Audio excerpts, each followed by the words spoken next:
Today, we're going to talk about how to overcome the fears that we all have as a business owner or as an accountant or a bookkeeper. One of the things that I see fairly often in the people that I mentor is that they are held back by fear. And they are often not doing all the things that they could or should be doing for their practice because of fear. And it really is hurting their ability to grow and to develop their practice the way they could or should.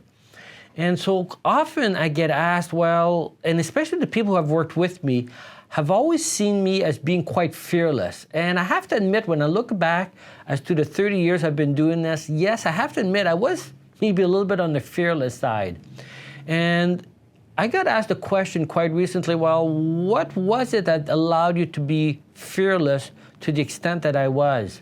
So I made a point of detailing the 5 things that really contributed to me being probably a little more fearless than many of my competitors. In my case, one of the things that really helped was probably my belief in God.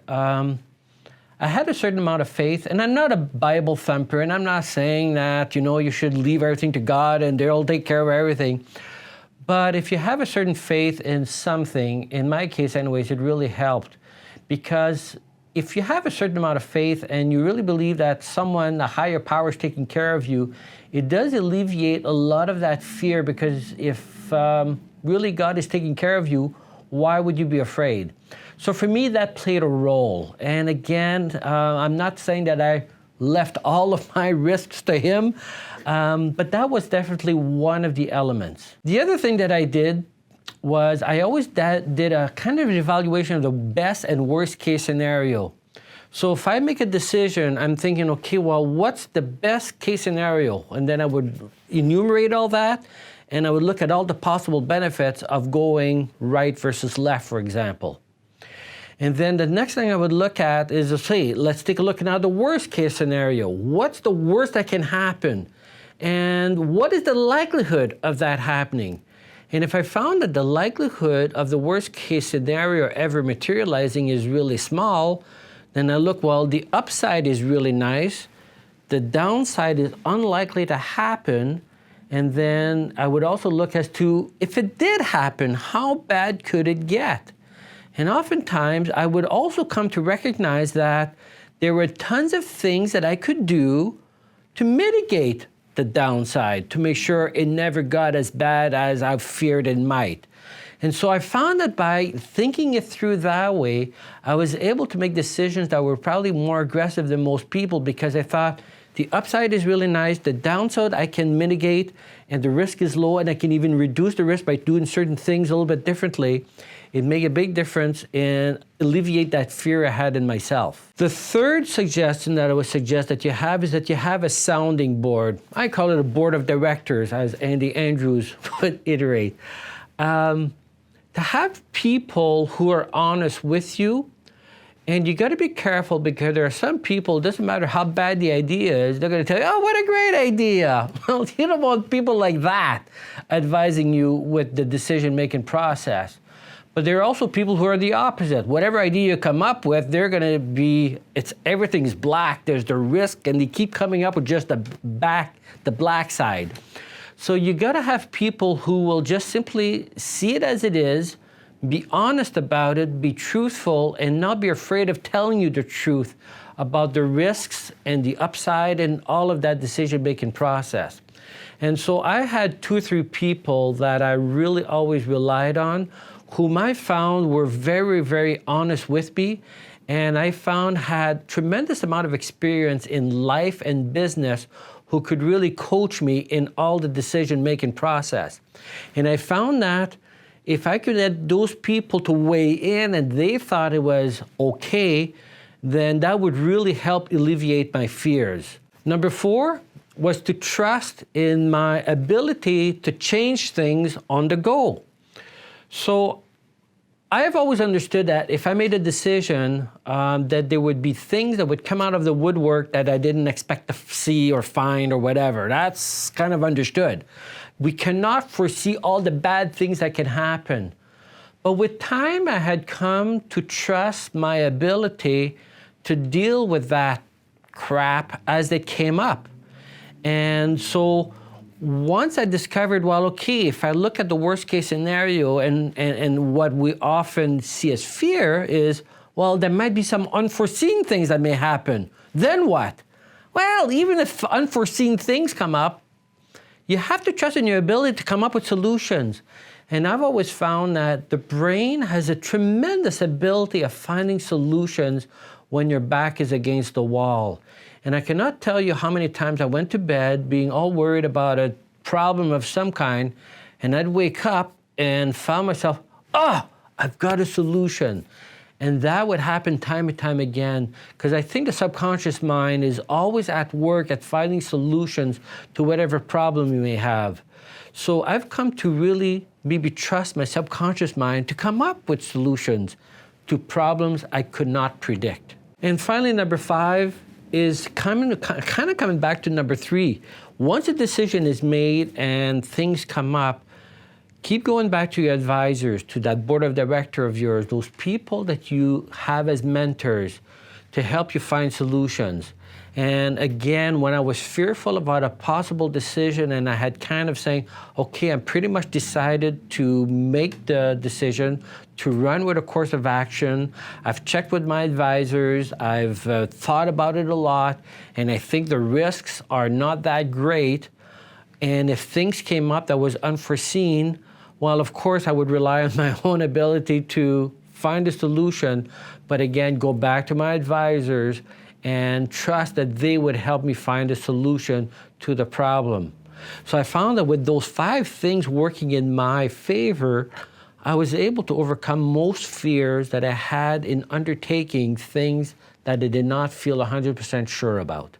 So I'm going to run by 2 or 3 examples of where I had really serious fears and how, again, those strategies worked well in overcoming those fears.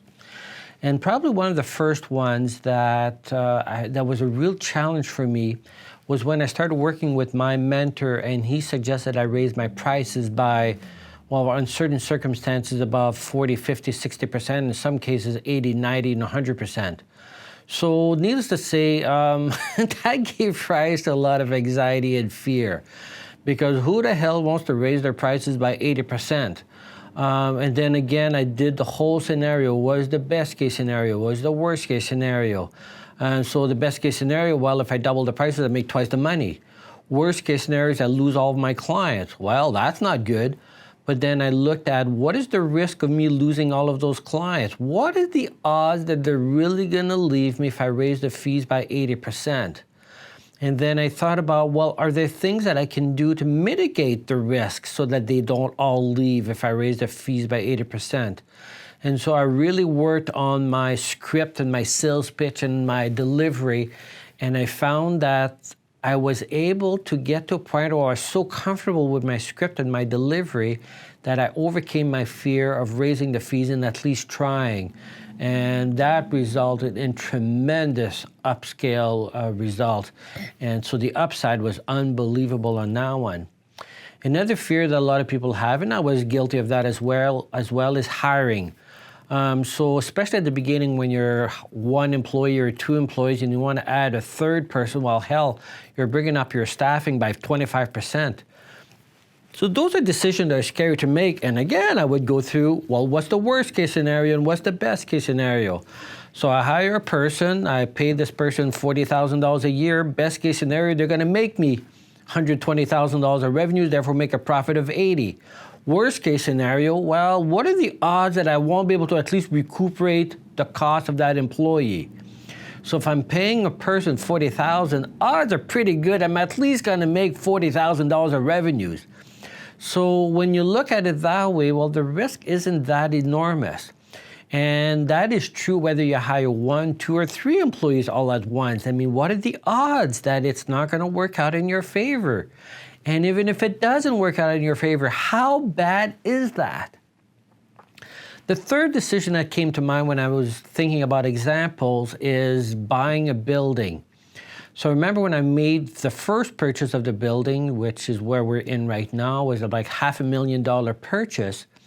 And then again, play the odds, right? What is the best case scenario? Well, best case scenario, I don't have to pay rent. In 10 years, the building is mine, paid for and all clear. Worst case scenario is the business really starts to take a hitting and I can no longer afford the building. Well, then again, I thought, what are the odds I can't sell the building if it really goes south? What are the odds the business really is going to go under? And I looked at all of those risks and I figured those risks are minimal. And if I'm careful, odds are good. It's going to be a good investment. And the same thing happened when I did the addition to the building, where they quoted me $1.8 million for the addition. Now that's a pretty scary decision to make. So did the same process, and every time I would look at the odds, and especially with the building, I did a lot of consulting with other people to see their line of thinking, to make sure that I had thought of everything that could go wrong and to make the right decision. And again, I went and made that decision very confident that it would work out. And again, I really relied on the fact that I could find solutions if it started going wrong. I had faith in my advisors and had faith in myself, and most of all, I had faith in my team. So at the time, I already had a good-sized team. I felt that they were all behind me, and I felt as well as they would take a bullet for me. So that made the whole decision of moving ahead a lot easier, because I figured, how can the 40, 50 of us go wrong in making, if we're all rowing in the right direction? So those are some examples of decisions that I've made, how I've made it, and how I overcame the fear that came with those really difficult decisions. So if any of you are now fighting the fears of raising fees or hiring people, and you would like to have more information on how to do it properly and reducing risk and therefore reducing your fear, we have 2 videos available for you to help you in those decision-making process.